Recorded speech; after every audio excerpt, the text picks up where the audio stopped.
Assalamualaikum warahmatullahi wabarakatuh. Mimin lanjutkan lagi cerita Raja Kegelapan Cipenya. Tapi seperti biasa, sebelum dilanjut, bantu tekan tombol like dan berkomentar juga Tuan Rena gas. Bab 1329 tidak bagus sama sekali. Kacamata semua orang pecah ke tanah. Ji-Fei yang di mata mereka tidak berarti apa-apa, seharusnya langsung diusir. Tapi mereka tidak menyangka Qin Xingsan akan memperlakukannya dengan begitu hormat. Tahukah kau, sebagai seorang anggota keluarga bela diri kuno, Qin Xingsan adalah seorang yang berstatus bahkan setinggi Longdu. Bahkan banyak taipan bisnis harus memberinya muka dan bahkan memohon bantuannya.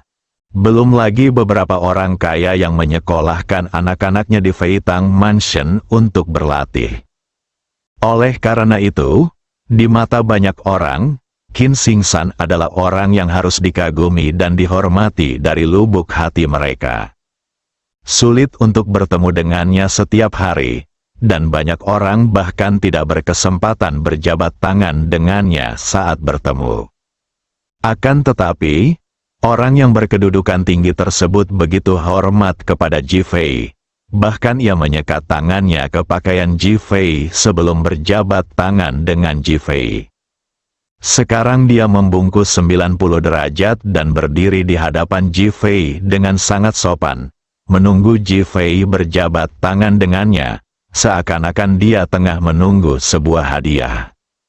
Banyak orang bahkan mulai menggosok mata mereka, menutup mata mereka dan kemudian membukanya lagi untuk memastikan bahwa mereka tidak sedang bermimpi. Namun faktanya adalah fakta.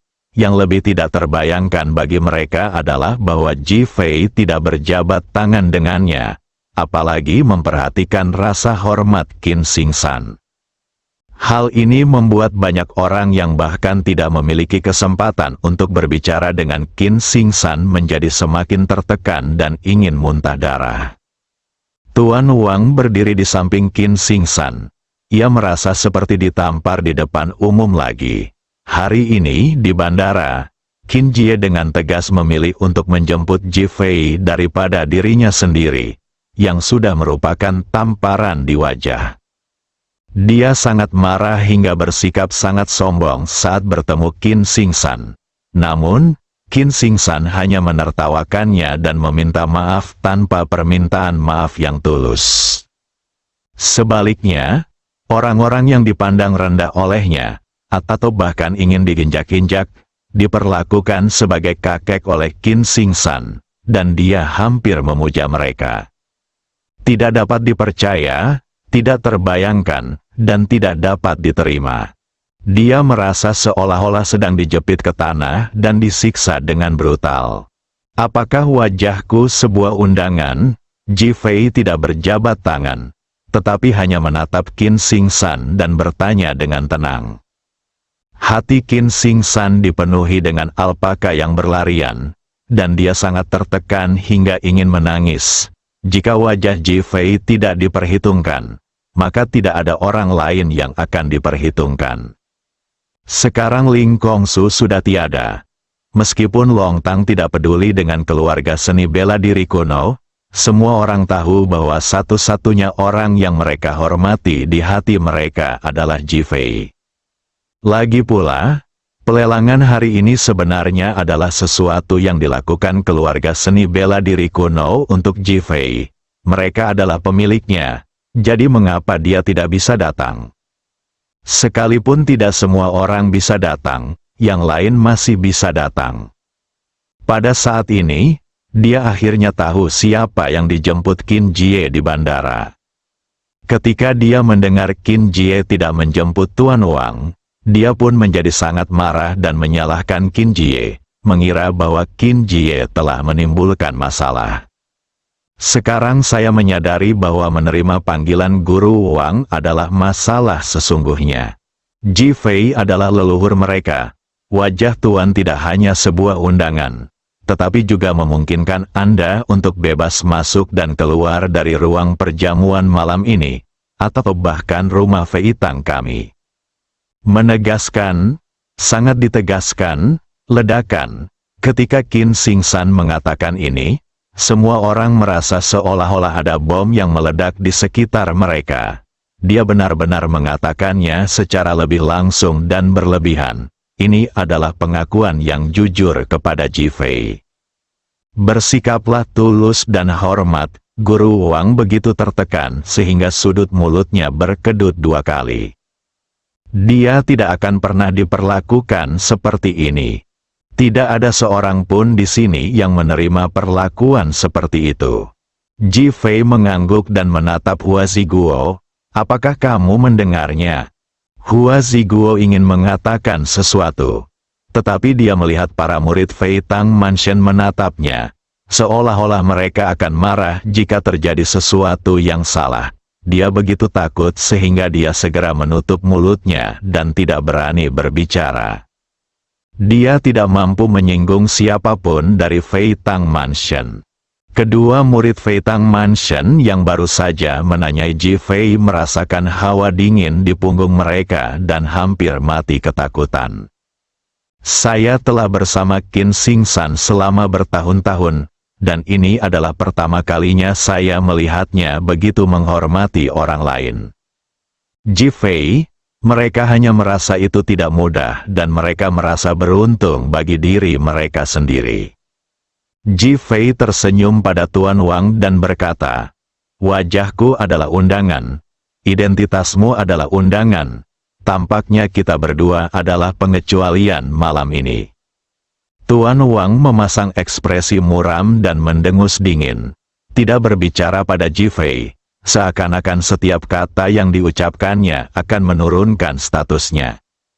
Tetapi dia tahu bahwa dia takut ditampar di wajahnya.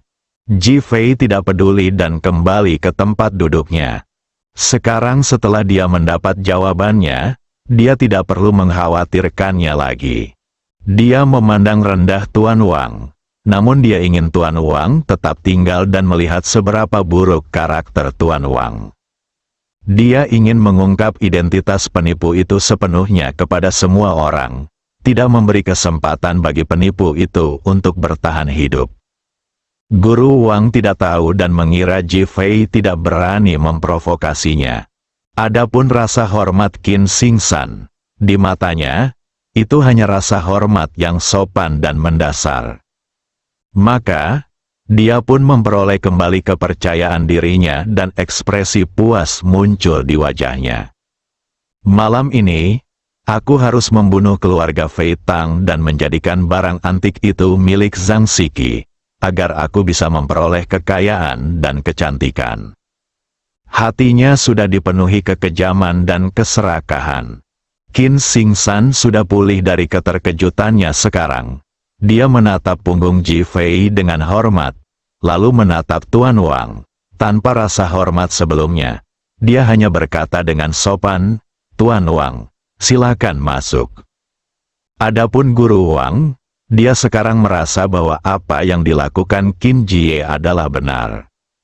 Mengesampingkan identitas Ji Fei, bahkan jika itu adalah keluasan pikiran Guru Wang, bukankah itu hebat? Mengapa membandingkan dengan Ji Fei? Tuan Wang mendengus dingin dan berjalan menuju kursi utama di depan. Hua Ziguo sekali lagi merasa sangat tertekan hingga ingin muntah darah. Ia ingin menjilat Tuan Wang, tetapi akhirnya malah menembak kakinya sendiri. Ini sangat menyedihkan. Zhang Siki berada di tengah kerumunan dan melihat semuanya dengan jelas. Dengan ekspresi gembira di wajahnya.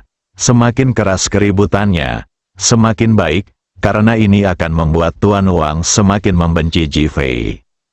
Dengan cara ini misinya dapat tercapai. Berpikir bahwa dia akan menyelesaikan misinya, dan tidak hanya mendapatkan banyak uang tetapi juga disukai oleh Hauke di ranjang. Dia secara tidak sadar mengatupkan kedua kakinya. Dia tidak sebanding dengan pecundang seperti Tuan Wang. Setelah kejadian itu, semua orang menjadi tenang. Namun, banyak mata orang yang beralih antara meja Ji Fei dan Tuan Wang. Mereka semua penasaran dan bertanya-tanya apa hasil dari masalah ini. Ji Fei tidak peduli, karena dia punya rencananya sendiri untuk hari ini. Adapun Li Ruoxi dan yang lainnya, mereka tentu tidak akan terganggu dengan masalah ini. Sekitar 1/4 jam kemudian, Qin Jie datang bersama beberapa orang berpakaian rapi. Beberapa dari mereka mengenakan jas tang, dan beberapa mengenakan jas. Semua dari mereka memiliki ekspresi bangga di wajah mereka, dan kesombongan yang menunjukkan bahwa mereka adalah raja. Dia menunjukkan rasa jijiknya terhadap orang-orang yang hadir. Ketika Qin Xing San melihat orang-orang ini, wajahnya tidak terlihat baik, tetapi dia tetap berdiri dengan sopan. Ketika Guru Wang melihat orang-orang ini, senyum tiba-tiba muncul di wajahnya, dan sedikit kebanggaan terpancar di matanya. Halo semuanya, saya senang kalian bisa datang ke pelelangan malam ini. Qin Xing San melangkah maju dan berbicara secara proaktif. Di antara orang-orang yang datang, pria parubaya berjas dan berdasi yang berjalan di depan langsung menggelengkan kepalanya. Sama sekali tidak bagus, kami datang ke sini hari ini karena kami sangat sedih. Dalam satu kalimat, suasana di tempat kejadian menjadi canggung dan banyak orang memandangnya dengan rasa ingin tahu. Dan tatapan menggoda di mata Guru Wang menjadi semakin kuat. Bab 1330 ini tidak bernilai 10 juta raut. Wajah Qin Xing San berubah. Ia tidak menyangka bahwa Zhang Qingjun, sebagai pimpinan Departemen Peninggalan Budaya, akan berbicara seperti ini dan langsung menunjukkan masalahnya. Ini agak tidak pantas dan lebih seperti perampokan. Meskipun dia tahu bahwa barang antik ini langka dan bahkan dapat dianggap sebagai harta nasional, dia tidak mencurinya, itu hanya lelang biasa. Apa pedulimu? Lagi pula, ini adalah ide dan rencana Ji Fei. Sekarang Ji Fei ada di sini. Bukankah Zhang Qingjun sengaja menamparkan wajah Fei Tang Mansion dengan mengatakan ini? Dan jika Anda benar-benar merasa itu disayangkan, mengapa Anda tidak membelinya saja? Siapa yang tidak mengizinkannya? Mentalitas mendapatkan tawaran menarik, para kurator yang terhormat, senang bertemu dengan Anda. Tuan Wang memanfaatkan ketidakbahagiaan dan depresi Qin Xing San untuk melangkah maju, menangkupkan kedua tangannya, dan menyapa orang-orang di belakang Zhang Qingjun. Dia mengenal semua orang ini, yang merupakan Direktur Museum Peninggalan Budaya di banyak wilayah negara ini. Mereka semua memiliki kontak satu sama lain, dan bahkan beberapa rahasia yang tak terkatakan. Sekarang melihat mereka datang, bahkan Tuan Wang punya ide berani dalam benaknya. Memperbaiki jalan papan di tempat terbuka, dan berbaris melalui cencang secara rahasia. Harga jual salah satu peninggalan budaya ini akan jauh lebih tinggi daripada keuntungan yang dapat diperolehnya dari sana. Adapun masalah Zhang Siki, toh semuanya sia-sia, jadi apa yang bisa dia lakukan? Yang lain tidak peduli, jadi mereka mungkin juga bekerja sama dengan Zhang Qingjun dan yang lainnya. Para kurator ini jelas tidak menyangka akan bertemu dengan Master Wang. Mereka semua menunjukkan kegembiraan di mata mereka dan memiliki pikiran yang sama. Salah satu pria gemuk itu keluar dengan wajah ceria. "Halo, Tuan Wang, sekarang Anda sudah di Longdu. Mengapa Anda tidak datang ke tempat saya untuk minum teh?" Orang yang berbicara adalah Jia Jinghui, Direktur Museum Peninggalan Budaya Longdu. Mereka berdua adalah mitra lama dan telah menghasilkan banyak uang bersama. "Direktur Jia, Anda terlalu sopan. Saya baru saja tiba hari ini dan sedang sibuk. Saya tidak punya waktu. Saya pasti akan mengunjungi Anda besok setelah menyelesaikan pekerjaan saya hari ini." Guru Wang segera berkata, "Baiklah, sudah diputuskan.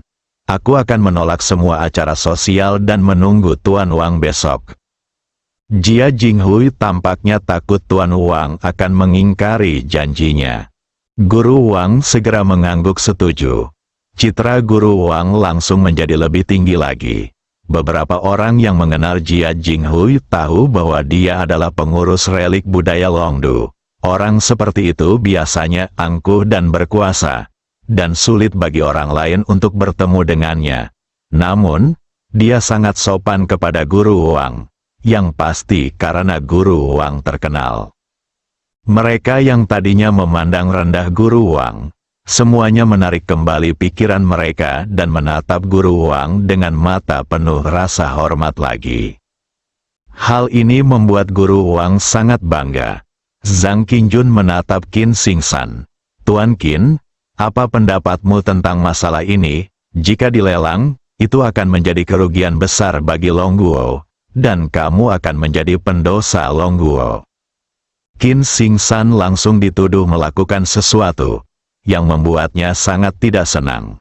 Tetapi dia tetap mempertahankan sikapnya yang pantas dan berkata sambil tersenyum, "Pemimpin Zhang, jika Anda benar-benar menginginkannya, Anda dapat mengambil 100 miliar dan saya akan mengemasnya dan mengirimkannya kepada Anda segera."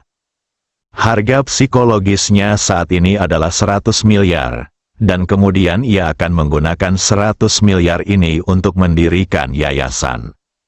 Namun Zhang Qingjun ingin mendapatkan sesuatu secara cuma-cuma dan juga ingin memanfaatkan situasi untuk menekan Qin Xingsan.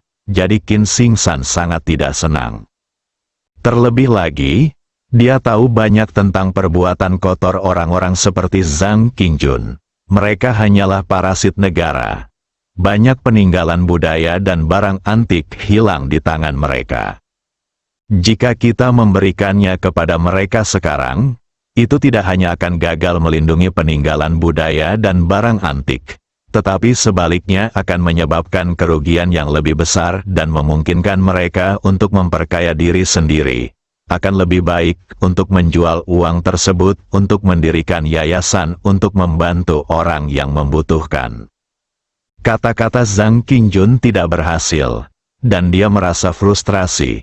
Dia menatap Jia Jinghui di sebelahnya. Jia Jinghui segera mengerti, dan tersenyum di wajahnya yang bulat dan besar. Dia menatap Qin Xingsan. "Tuan Qin, sekarang direktur beberapa museum peninggalan budaya utama di Longguo kita ada di sini. Apakah Anda masih bersungguh-sungguh?" Dia ingin menggunakan cara baru untuk menekan Qin Xingsan. Maksudnya adalah memberitahu Qin Xingsan, "Kami telah mengambil barang-barang itu. Apakah kamu masih tidak merasa tenang? Jika Anda bilang Anda khawatir, itu artinya Anda tidak mempercayai mereka." Para direktur museum peninggalan budaya lainnya juga mulai memberikan tekanan sambil menertawakannya. Zhang Qingjun tersenyum puas. Berpikir bahwa barang antik itu bernilai ratusan miliar. Jika dia mendapatkannya, dia tidak akan bisa menghabiskan semuanya dalam beberapa kehidupan. Saya merasa lebih bahagia lagi saat memikirkan berapa banyak orang yang akan saya kenal melalui barang antik ini. Pada saat ini, mereka hanya menunggu Qin Xingsan mengangguk setuju. Tetapi Qin Xingsan sangat berprinsip. "Saya tetap mengatakan itu. Jika Anda mengambil 100 miliar, saya akan memberikan semuanya kepada Anda. Saya tidak peduli bagaimana Anda menanganinya." Dahi, Zhang Qingjun dan yang lainnya dikalahkan, wajah mereka langsung berubah jelek, dan mereka bahkan mengungkapkan semacam kebencian. Kalau saja dia tidak takut pada rumah Fei Tang, dia mungkin akan kehilangan kesabarannya. Tuan Wang sangat senang melihat kedua pihak mulai saling membenci. Ia tersenyum dan berkata, "Tuan Qin, bukankah harga yang Anda minta sebesar 100 miliar terlalu mahal? Barang antik ini mungkin tidak terlalu berharga, bahkan mungkin tidak asli atau palsu." Perkataan Tuan Wang langsung membuat Zhang Qingjun dan yang lainnya sangat senang. "Tuan Wang ada di sini. Tolong bantu kami menilai dan melihat apakah itu sepadan dengan harga sebanyak itu. Jangan menipu kami." Setelah Zhang Qingjun selesai berbicara, Dia memandang orang-orang yang datang untuk berpartisipasi dalam pelelangan. Saya yakin setiap orang juga berharap untuk menghabiskan sejumlah uang yang wajar dan membeli barang-barang yang wajar, bukan? Kanan, Hua Ziguo merupakan orang pertama yang menanggapi, diikuti oleh banyak suara setuju. Qin Xingjun tentu saja mengerti apa yang mereka maksud, tetapi dia tetap percaya diri. Kalau begitu mari kita lelang sesuai prosedur normal. Baiklah. Mari kita lihat, jika pelelangannya tidak berjalan dengan baik, kita bisa mempelajarinya lagi. Setelah Zhang Qingjun selesai berbicara, dia menatap guru Wang dan memintanya untuk membantu. Tuan Wang sangat gembira. Dibandingkan dengan orang-orang yang membayarnya, Zhang Qingjun jelas lebih bergengsi. Qin Xingjun melihat tipu daya di antara mereka. Tetapi tidak ada yang bisa dia lakukan. Lelang hari ini tidak dapat dibatalkan. Di satu sisi, keluarga Fei Tang tidak mampu kehilangan muka, dan di sisi lain, dia tidak bisa menjelaskannya kepada Ji Fei. Lihatlah Qin Jie, bersiaplah untuk memulai pelelangan. Qin Jie baru saja mengalihkan pandangannya dari Ji Fei, dan ketika dia melihat Ji Fei mengangguk mengiyakan, dia sudah punya ide dalam benaknya. Lelang sekarang, begitu kata-kata itu terucap, lampu di aula langsung padam, lalu lampu di panggung menyala. Ini merupakan pengaturan yang disengaja untuk memajang peninggalan budaya di panggung sebanyak mungkin sehingga orang-orang dapat melihatnya dengan lebih jelas. Di bawah lampu sorot di panggung, tampak sebuah kursi antik berwarna ungu dengan ukiran naga di atasnya. Mata semua orang terfokus padanya dan mereka mulai bersinar. Hal yang sama berlaku untuk Zhang Qingjun dan yang lainnya. Dan mata guru Wang bahkan lebih cerah. Ini adalah kursi naga berukir kayu cendana merah. Harga awalnya 10 juta. Kata juru lelang di atas panggung. Desir. Semua orang memandang guru Wang, dan lampu di aula sudah menyala. Mata Tuan Wang menyembunyikan keterkejutannya dengan sangat baik. Ini tidak bernilai 10 juta. Bersambung.